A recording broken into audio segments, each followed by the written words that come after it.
Hello students, अभी तक हमने कॉन्वेक्स और कनकेव के बारे में देखा था, उनके डिफरेंस देखे थे। अब है कि मिरर फार्मूला प्रूव करेंगे कि मिरर फार्मूला क्या होता है और उसको प्रूव कैसे करते हैं। उसके लिए कुछ साइन कन्वेंशन यूज़ करने, कार्टेशियन साइन कन्वेंशन यूज़ करना है। मतलब जैसे कार्टेशियन का मतलब एक प्लेन है एक्स वाई, एक्स एक्सिस और वाई एक्सिस, उसके हिसाब से हम कुछ साइन यूज़ करेंगे कि कब फोकल लेंथ को पॉजिटिव लेना, नेगेटिव लेना, कब ऑब्जेक्ट डिस्टेंस को नेगेटिव पॉजिटिव लेना है। तो मिरर फार्मूले के लिए हमें कुछ रूल्स देखने हैं, कुछ साइन देखने हैं, तो उसकी बात करते हैं। तो हमें क्या करना है कि हम किसी भी स्फेरिकल मिरर को क्या करेंगे, ओरिजिन पर रखेंगे। कहाँ रखेंगे? ओरिजिन पर। मतलब जैसे ये एक्स एक्सिस है, वाई एक्सिस है, और यहाँ पर हमें क्या रखना है, स्फेरिकल मिरर को रखेंगे। तो हमने यहाँ पर रखा, ये कौन सा है, कौन सा मिरर है? कॉनकेव मिरर है, बाहर की साइड में पॉलिश है। तो हमें क्या करना है कि जो भी डिस्टेंस मेज़र करनी है वो कहाँ से करनी है? पोल से मेज़र करनी है। सपोज़ यहाँ पर क्या रखा हुआ है, ऑब्जेक्ट रखा हुआ है, तो इस ऑब्जेक्ट की जो डिस्टेंस होती है उसको कहाँ से मेज़र करना है? पोल से।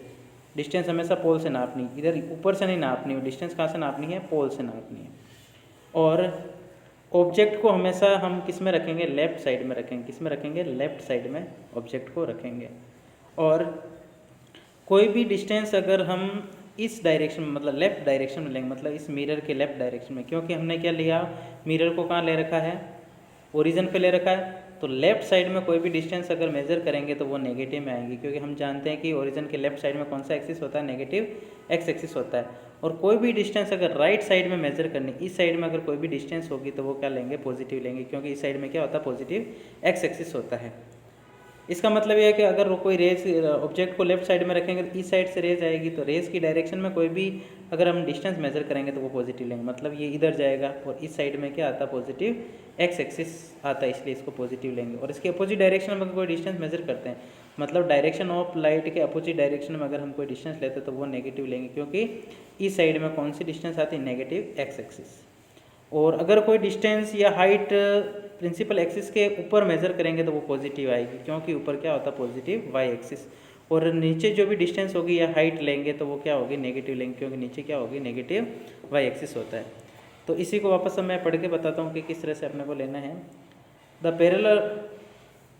Parallel of principal axis all the distance are measure from the pole of the mirror. सभी डिस्टेंस को कहाँ से नापनी? पोल से नापनी है। ऑब्जेक्ट को हमेशा कहाँ रखेंगे? लेफ्ट साइड में रखेंगे। और सारी जो डिस्टेंस है राइट साइड में लेंगे ओरिजिन के, तो वो उस समय पॉजिटिव एक्स एक्सिस होगी और वो क्या होगी? पॉजिटिव लेंगे। और अगर लेफ्ट साइड में मेजर करेंगे तो वो क्या लेंगे? नेगेटिव। मतलब राइट साइड में तो लेना है अपने को पॉजिटिव, क्योंकि पॉजिटिव एक्स एक्सिस होता है, और लेफ्ट साइड में क्या लेंगे? नेगेटिव लेंगे। और कोई परपेंडिकुलर जो भी डिस्टेंस है या हाइट है, अगर हम प्रिंसिपल एक्सिस के ऊपर की साइड में मेज़र करेंगे तो क्या होगा? ऊपर की साइड में मेज़र करेंगे तो उसको पॉजिटिव लेना है। और बिलो मतलब नीचे की साइड में लेंगे तो उसको क्या लेना है? नेगेटिव, क्योंकि नीचे नेगेटिव एक्स एक्सिस होता है। तो ये सारी चीज़ें हमें ध्यान में रखनी है, सिंपल सी बात है। अब हम मिरर फार्मूला प्रूव करेंगे। तो मिरर फार्मूला का जो रिलेशन होता है, मिरर फार्मूला क्या होता है? एफ यू और वी के बीच में रिलेशन होता है। एफ क्या होता है?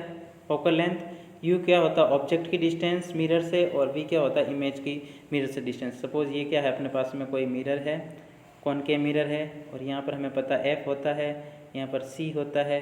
ऑब्जेक्ट को सपोज मैंने यहाँ रखा और इमेज सपोज यहाँ बनी। हमने बहुत सारे केस देखे थे। तो ये जो ऑब्जेक्ट है इसकी यहाँ से पोल से जो डिस्टेंस होगी वो क्या कहलाएगी? यू कहलाएगी। और ये क्या है? इमेज है। इमेज की जो पोल से जो डिस्टेंस होगी वो क्या कहलाएगी? वी कहलाएगी। और यहाँ पर क्या होता है? Principal focus. और प्रिंसिपल फोकस की जो पोल से डिस्टेंस है उसको क्या बोलते हैं हम? Focal length. तो ये सारी चीज़ें हम टर्म समझ में आ गई कि ऑब्जेक्ट की जो पोल से डिस्टेंस है वो ऑब्जेक्ट की जो पोल से डिस्टेंस है उसको यू से में डिनोट करते हैं। इमेज की जो मिरर से डिस्टेंस या पोल से जो डिस्टेंस है वो क्या? वी होती है। और प्रिंसिपल फोकस की जो डिस्टेंस होती है पोल से या मिरर से वो क्या कहलाती है? फोकल लेंथ कहलाती है। तो इन दोनों के बीच में जो रिलेशन होता है वो क्या कहलाता है? Mirror formula. और वो रिलेशन क्या होता है? 1/f is equal to 1/v plus 1/u। ये क्या होता है? मिरर फार्मूला होता है। अब इसको प्रूव करने के लिए हम क्या करेंगे? कोई सा भी एक केस ले सकते हैं कॉनकेव और कॉन्वेक्स में। तो हम कॉनकेव ले रहे क्योंकि इसमें रियल इमेज बनती है, इस वजह से हम ये केस ले रहे हैं। तो वो केस ले रहे हैं जब ऑब्जेक्ट को हमने कहाँ रखा? सी के पीछे की साइड में रखा। हमें पता कि सी के पीछे की साइड में रखा तो एक तो पैरेलल आएगी, वो फोकस पर जाएगी, जो सी पर आएगी वो टकरा के वापस इसी डायरेक्शन में चली जाएगी। दो तो रही हो गई। और इसको प्रूव करने के लिए एक रे और पास करनी है हमें, तो एक रे यहाँ से पास कर सकते, जो पोल से टकराएगी वो इक्वल एंगल बनाते हुए इसी जगह वापस इंटरसेक्ट करेगी जहाँ पर ये दोनों रे कट रही है। तो यहाँ पर जो दो एंगल बनेंगे इस जगह दोनों एंगल क्या होंगे, इक्वल। इस तरह से एंगल बन रहे हैं, तो ये वाला एंगल इसके बराबर है, क्योंकि यहाँ पर इंसिडेंट एंगल बनेगा, यहाँ रिफ्लेक्टेड एंगल बनेगा, ये दोनों क्या होंगे, इक्वल होंगे। क्योंकि हम इस तरह का डायग्राम देख चुके हैं कि अगर रे इस तरह से टकराती है और यहाँ पर नॉर्मल ड्रॉ किया है, तो यहाँ पर जो दोनों एंगल होता है वो क्या होते हैं, इक्वल होते हैं। तो इसको प्रूव करने के लिए हम क्या कर लेंगे, दो ट्राइंगल लेंगे। तो दोनों ट्राइंगल जो लेंगे वो किसके साथ में लेंगे, ऑब्जेक्ट और इमेज के साथ में बनने चाहिए। सपोज एक ट्राइंगल लिया मैंने, ये यहाँ पर ए पॉइंट है, ए बी सी एक ट्राइंगल तो ये लेंगे, और दूसरा ट्राइंगल ले रहे हैं ए डैश बी डैश सी, ये वाला ट्राइंगल। ये इस तरीके से ट्राइंगल बन रहे हैं, इस तरीके से बन रहे हैं। तो ये जो दोनों ट्राइंगल है वो सबसे पहले तो ये दोनों सिमिलर होंगे। सिमिलर किस कंडीशन से होंगे, ये वाला एंगल इसके बराबर होगा वर्टिकल अपोजिट एंगल, हम जानते हैं इस तरह का एंगल को क्या बोलते हैं, वर्टिकल अपोजिट एंगल, और दोनों क्या होते हैं, इक्वल होते हैं। और ये वाला एंगल इसके क्या होगा, 90, दोनों क्या होंगे, इक्वल होंगे, क्योंकि दोनों क्या है 90 डिग्री।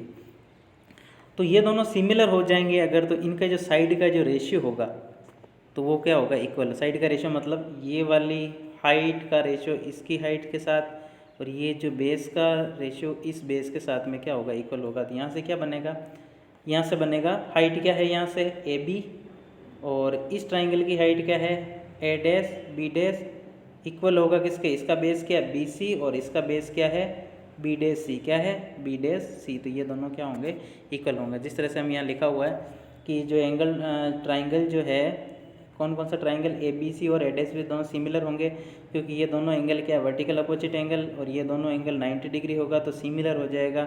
अगर सिमिलर हो जाएगा तो इनका जो कॉरस्पॉन्डिंग साइड का रेशियो क्या होगा, इक्वल होगा। तो हमने ये यहाँ पर लिखा था A B upon A dash B dash, A B तो इधर वाली हाइट और इधर से नीचे वाली हाइट, और इस तरह से ट्राइंगल था, और इसका जो बेस बी सी इसके साथ में रेशियो क्या होगा, इक्वल होगा। मैथमेटिक्स में इस तरह से पढ़ते हैं कि अगर दो ट्राइंगल क्या होते हैं, सिमिलर होते हैं, तो क्या होता है, उनका साइड का रेशियो क्या होता है, इक्वल होता है।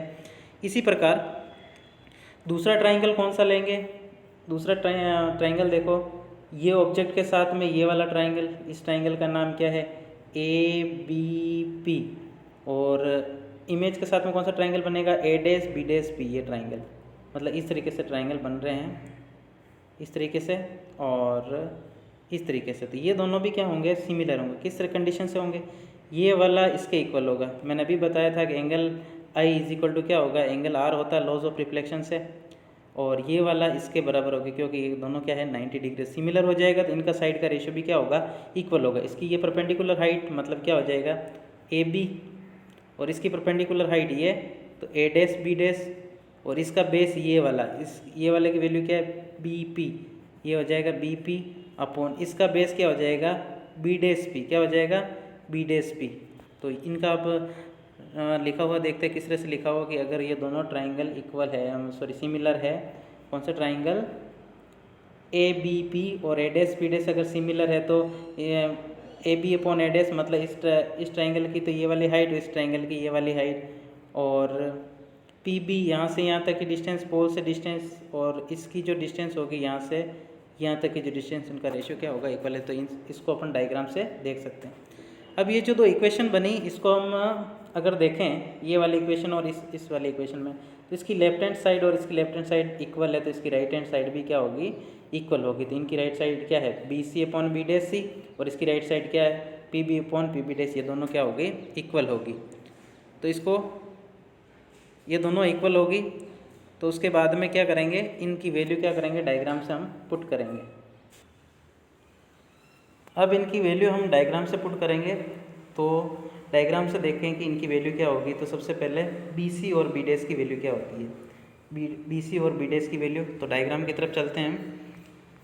तो डायग्राम में जो बी सी की जो वैल्यू है, बी सी की जगह हम सबसे पहले क्या निकालते हैं, इसका जो सेकंड वाला पार्ट है वो निकालते हैं, पी बी और पी बी डैश की निकालते हैं, क्योंकि ये डायरेक्ट वैल्यू हमें दे रखी है। तो पी बी और पी बी डैश की वैल्यू क्या है डायग्राम से, तो पी बी मतलब यहाँ से यहाँ तक की डिस्टेंस, और ये जो डिस्टेंस है ये वाली डिस्टेंस, ये क्या है, ऑब्जेक्ट की मिरर से डिस्टेंस, इसको क्या लिखते हैं, यू से लिखते हैं। और ये लेफ्ट साइड में आ रहा है, हमें रूल देखे थे कि लेफ्ट साइड में जो लेंगे वो क्या लेंगे, माइनस यू लेंगे। और इसी प्रकार पी बी डैश यहाँ से यहाँ तक की डिस्टेंस, ये क्या है इमेज की जो मिरर से या पोल से डिस्टेंस, उसको क्या लिखते हैं v से, और ये भी क्या होगी नेगेटिव। तो इन दोनों की वैल्यू होगी, पी बी की वैल्यू तो आ गई -u और पी बी डैश की वैल्यू आ गई -v, ये दोनों तो यहाँ से आ जाएगी। और एक है अपने पास में बी सी की वैल्यू क्या होगी, अब बी सी की वैल्यू निकालनी है तो बी सी की डायरेक्ट वैल्यू तो हमारे पास है नहीं, तो क्या करेंगे पी बी में से पी सी माइनस कर देंगे, मतलब इस पूरी डिस्टेंस में से अगर पी सी माइनस कर देंगे, ये वाली माइनस कर देंगे, तो ये डिस्टेंस आ जाएगी, सीधी सी बात है। तो बी सी बराबर क्या होगा P B minus P C. तो P B minus P C मतलब क्या होगा, पी बी की वैल्यू हमें अभी देखी -u और माइनस पी सी की वैल्यू पी सी मतलब सेंटर ऑफ कर्वेचर की पोल से जो डिस्टेंस होती है उसको क्या बोलते हैं r, और वो भी नेगेटिव होगी, तो यहाँ नेगेटिव क्या हो जाएगा पॉजिटिव हो जाएगा, तो -u + r। इसी प्रकार एक डिस्टेंस हमारा कौन सी निकालनी, बी डैश सी की वैल्यू निकालने के लिए क्या करेंगे पी सी में से पी बी डैश माइनस कर देंगे। मतलब अगर ये डिस्टेंस चाहिए तो हम क्या करेंगे पी सी में से, मतलब ये पूरी डिस्टेंस में से अगर यहाँ से यहाँ तक की डिस्टेंस माइनस कर देंगे तो क्या आ जाएगा पी बी डैश।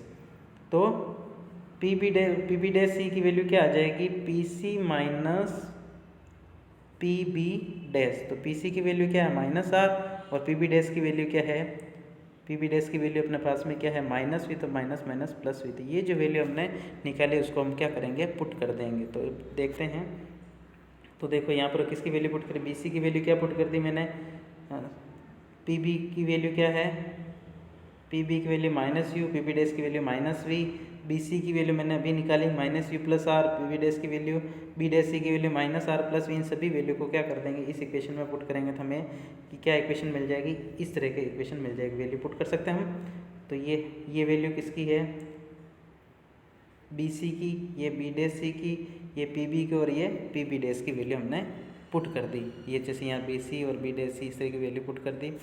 अब क्या करेंगे क्रॉस मल्टीप्लाई करेंगे, ये वाला इससे और ये वाला इससे, v दोनों से मल्टीप्लाई का -u v इससे होगा तो vr, u r से होगा तो -ur और u v से होगा तो uv। तो इस तरह से हम मल्टीप्लाई कर देंगे, यहाँ जो नेगेटिव था वह एक दूसरे से कैंसिल हो जाएगा। अब ये जो uv और uv दोनों सेम है तो इनको एक साइड में ले लिए, ये uv पहले से ही है यहाँ पर है, और इस uv को उधर लेंगे तो क्या होगा ये भी प्लस का हो जाएगा, vr इधर से है ये, और इस ur को उधर लेंगे तो किसका हो जाएगा प्लस का हो जाएगा। मतलब इस uv और uv को एक साइड में ले लिया और इन दोनों को क्या कर दिया एक साइड में ले लिया। तो ये दोनों जैसे uv और uv कितना हो जाएगा 2uv। अब इन दोनों इसमें 3 टर्म आ रही uv और, तो हम पूरी इक्वेशन को uvr से डिवाइड कर दिया, इसको भी uvr से डिवाइड कर दिया, इसको भी uvr से डिवाइड कर दिया, इसको भी uvr से डिवाइड कर दिया। तो किसके जो vr से vr कैंसिल हो गया, ur से ur कैंसिल हो गया, uv से uv कैंसिल हो गया, तो यहाँ से क्या बचा 1/u, यहाँ से क्या बचा 1/v, और यहाँ से क्या बचा 2/r। ये वैल्यू बच गई और हमें पता r = क्या होता है 2f बचा, तो इसकी वैल्यू हम पुट कर देंगे तो क्या आ जाएगा, ये r की जगह क्या पुट कर दी 2f पुट कर दी, तो इससे ये कैंसिल हो गया। तो 1/u + 1/f, तो 1/f की वैल्यू क्या आ गई इधर से 1/u + 1/v। तो ये क्या हो गया हमारे मिरर फार्मूला हो गया। तो इस तरह से हम मिरर फार्मूला को प्रूव कर सकते हैं। अब इसके आगे हम नेक्स्ट वीडियो में मैग्नीफिकेशन की बात करेंगे, मैग्नीफिकेशन क्या होता है। Thank you.